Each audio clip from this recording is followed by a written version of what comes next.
Bear calling Christianity a mental illness? Where was the apology for Kathy Griffin going on a profane rant against the president on The View? And where was the apology from Bob Iger for ESPN hiring Keith Olbermann after his numerous expletive-laced tweets attacking the president as a Nazi and even expanding Olbermann's role after that attack against the president's family?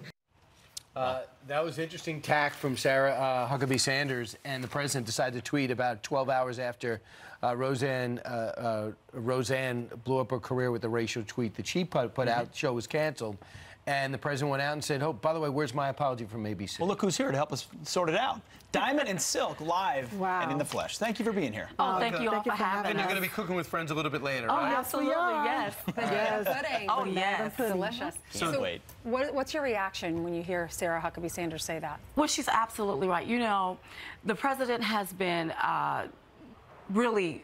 They have assassinated his character, tried to the left, and there's no apology. Right. And then Roseanne tweets out something that it was derogatory, it was offensive. She apologized for it, and the left just loses their mind. Yeah. We don't like the hypocrisy. You know, no, we don't like words that's being used, okay? But those words are used from black people on us. I mean, black people call us monkeys, coons, Uncle Toms. They do it all the time. The left don't holler about that, but as soon as Roseanne, who happens to be a white woman, tweeted out, "Oh, you're a racist." Yeah. Well, see, racism is just not one-sided. We got to look at all sides. Nobody should do it, and I don't care what color your skin is. And the sad thing is that the person that's crying racism the most is the person that's the race baiter.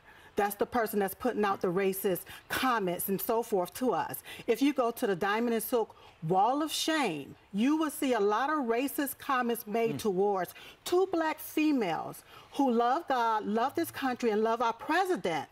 And they're calling us all of these derogatory names, including monkey. Well, I will just add this, too. Roseanne must have been watching you because you were on with Neil Cavuto yesterday. She tweeted at you guys, right?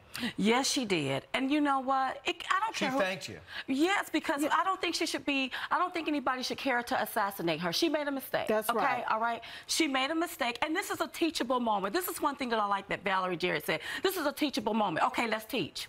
Yeah. Okay, we're going to have to teach people, listen, you don't get to call other people names. Using the word monkey and identifying that to a black person, that is derogatory, that is wrong. Because maybe she just didn't know. Maybe some people don't know. Yeah. So now is the moment to teach and not defame and just beat her down. That's right. And I don't like that And part. not to mention, look at all of the other shows that's on ABC that makes these derogatory racist remarks towards the President of the United States, towards his supporters. They're still on air every single day. That's right. You will find a show that Certainly does a that. double standard. And, That's right. And many in the media, including a host at another channel, say this isn't just about Roseanne, it's not just about Trump, it's about the people that support President Trump. This is what Chris Hayes tweeted yesterday. He said, Roseanne's problem turned out to be that she far too authentically represented the actual worldview of a significant chunk of the Trump base. So somehow now that represents folks that support this. That's a lie. You know, she claimed that she was making a joke, and it was a bad joke, okay? She's a comedian, okay. She apologized for it. But that's not the representation of the Trump base. We are loving, caring people. We're not racist. We love God. We love this country. So how dare him say that? And that's what we're talking about right there. One tweet don't make you a racist, okay? Then they want to talk about and say that she's done all of these different things and said all of these different things. If you look at the left-wing media TV right now, you will see a lot of racist remarks, a lot of race baiting going on. Once again, people are hypocritical when I look at the divisiveness that's going on from the left. They sit on these shows and they call our president a racist. Or and a Nazi.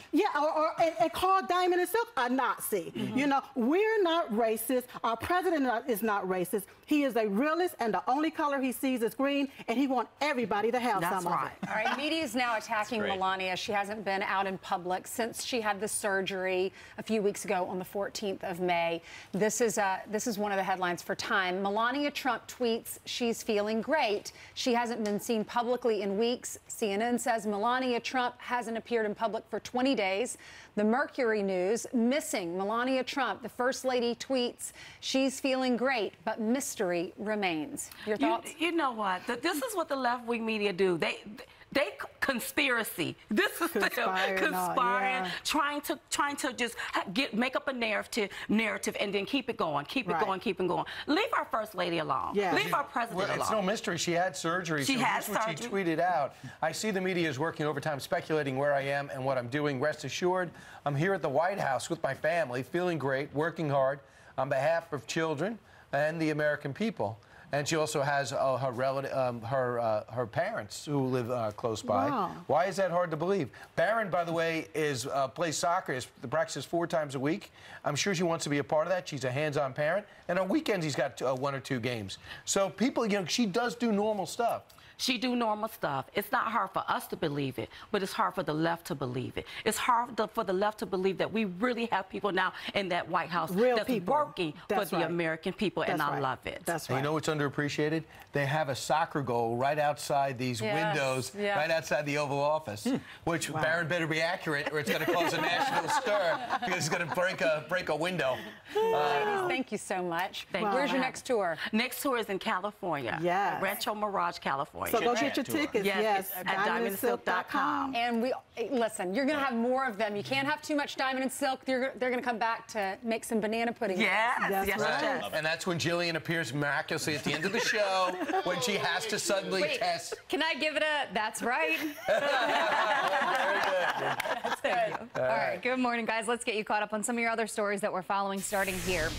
That blue wave Democrats expect in the midterms, what appears to be waiting out. A new Real Clear Politics average poll now showing Republicans gaining on Democrats. Their lead shrinking from 13 points in December to just 4 points now.